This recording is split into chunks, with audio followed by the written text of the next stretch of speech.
안녕하세요. 미국 주식 플렉스 애널리스트 김세환입니다. 미국의 어닝 시즌이 본격적으로 시작을 했죠. 저희가 주요 종목들의 향후 방향성에 대해서 짚어드릴 건데요.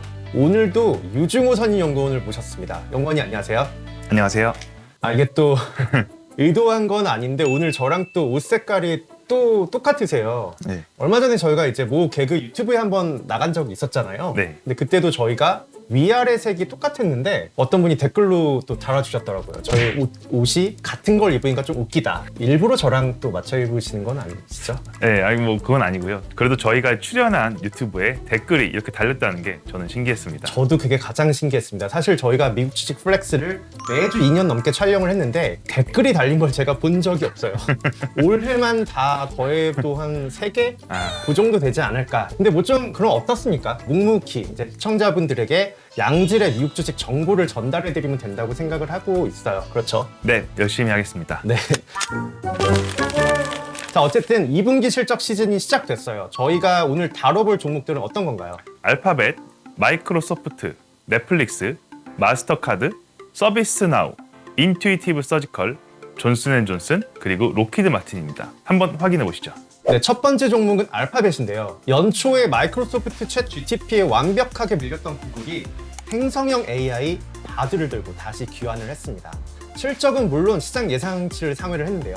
구글이 이번 실적에서 가장 강조한 것은 역시 AI, 인공지능이었습니다. 자, AI 관련주 하면 어떤 기업들이 있죠? 네, 일단 반도체에서는 엔비디아, AMD가 있고 솔루션 부분에서는 마이크로소프트, 구글, 어도비 같은 기업들이 있습니다. AI는 이제 생존에 영향을 받을 정도로 그 중요성이 매우 부각되고 있습니다. 알파벳은 이번 AI 바드를 이용해서 자사의 모든 플랫폼에 이를 적용시키고 있다. 이렇게 또 보여주기도 했는데요. 이에 따른 저희는 성장이 예상이 되고 유튜브의 광고 수익이 회복세가 나타난 점도 굉장히 긍정적이었습니다. 주가 측면을 보면 장기 이익 성장성과 12개월 선행 PBR과 ROE를 반영한 주가도 저희가 판단하기에는 산업과 시장 대비 저평가되어 있다고 생각을 하고 있기 때문에 비중을 일부 확대해서 운용하는 것을 권고를 드립니다. 자, 두 번째 종목은 마이크로소프트인데요. 올해부터 AI 하면 마소다 이런 인식이 좀 생겼었죠. 네, 마이크로소프트는 연초부터 적극적으로 AI 기술을 도입해 왔는데요.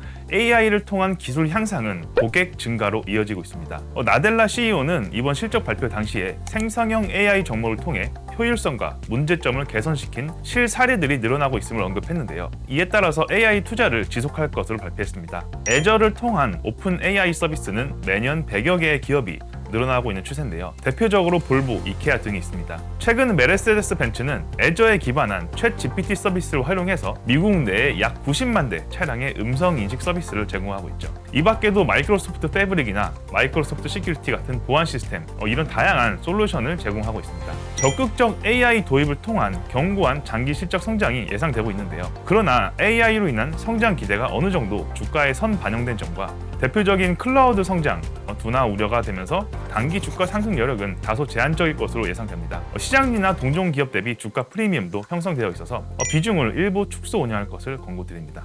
변동성이 증가하면서 단기적으로는 일부 비중을 축소하지만 장기적으로는 그래도 이 AI라는 트렌드를 이끌고 있는 리더로서 계속 들고 있어야 된다. 이런 말씀이시죠? 네, 정확합니다. 네. 자, 그 다음 종목은 넷플릭스인데요. 넷플릭스에 대한 저의 의견이 올 초부터 조금씩 달라졌죠. 일단 가장 말이 많았던 게 공유 계정 유료화, 페이드 쉐어링이었는데요.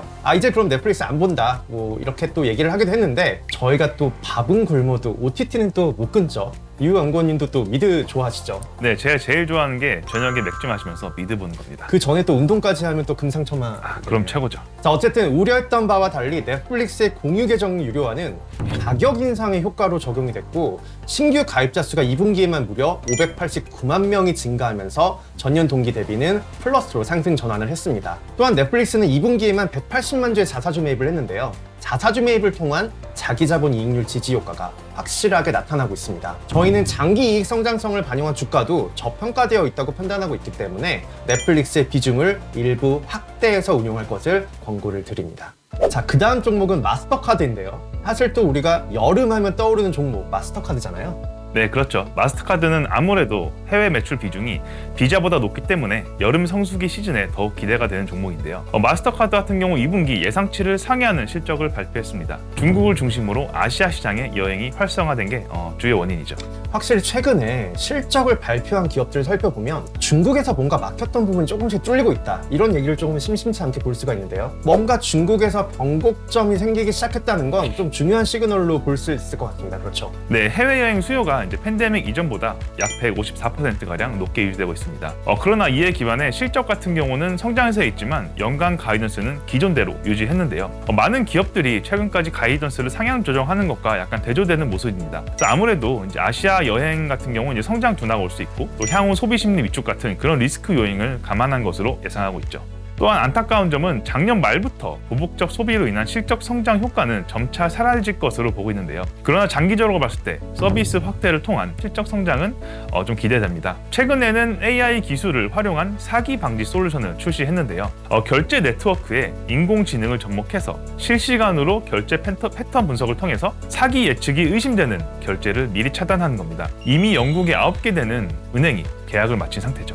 또한 이와 별개로 이런 이익 성장성을 감안한 주가 수준은 시장 대비 장기적으로 봤을 때 저평가되어 있다라고 보고 있습니다. 자, 이거 외에도 저희가 서비스나우, 인투이티브 서지컬, 존슨앤존슨, 로키드 마틴이 또 남아있죠. 네. 이 종목들은 저희가 정말 간단하게 포인트만 한번 정리를 해서 말씀을 드릴게요. 먼저 서비스나우도 이번 실적의 화두는 당연히 AI였습니다.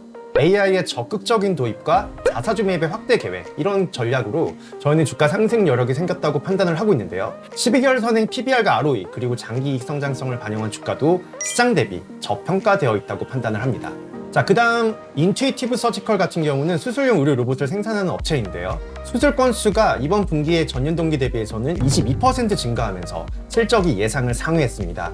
특히 인투이티브 서지컬은 한 번 수술할 때마다 $1,840의 현금이 발생하는 구조라서 캐시플로우가 넉넉한 편이고요. 신제품 아이온의 유럽 시장 진출도 긍정적이라고 저희는 판단을 하고 있습니다. 네, 존슨앤존슨의 점진적 실적 성장과 꾸준한 주주 환원으로 안정적 주가 흐름이 기대되는데요. 사업 분사와 성면 소송 관련된 단기 변동성 요인은 일부 해소된 모습입니다. 최근 실적도 예상치를 상회했고 연간 가이던스도 지난 분기에 이어서 2번 연속 상향 조정했는데요. 단기 변동성 요인들이 어느 정도 해소되면서 다시 안정적 주가 흐름이 기대됩니다.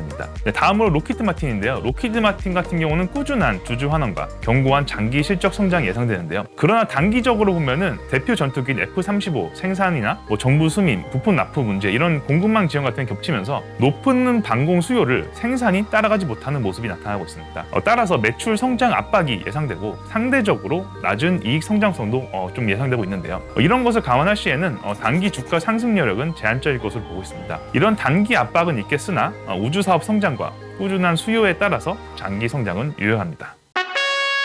자, 오늘도 저희가 4분기 실적을 발표한 주요 기업들의 방향성을 한번 짚어봤는데요. 저희가 방송에서는 정말 간단히 언급을 했지만 자세한 내용과 비즈니스 모델에 대한 분석은 모두 개별 종목이 전부 다 리포트로 발간되어 있잖아요. 어디서 볼 수가 있죠? 네, 검색창에 KB 리서치라고 검색하시면 쉽게 찾아볼 수 있습니다. 물론 당연히 공짜겠죠. KB증권 고객이시라면 무료입니다. 네, 실적 시즌이 계속 지금 이어지고 있잖아요. 저희는 열심히 또 분석을 해서 다음 시간에 좋은 내용으로 다시 한번 찾아뵙도록 하겠습니다. 오늘 미국 주식 플렉스는 여기서 마치도록 하겠습니다. 감사합니다. 감사합니다.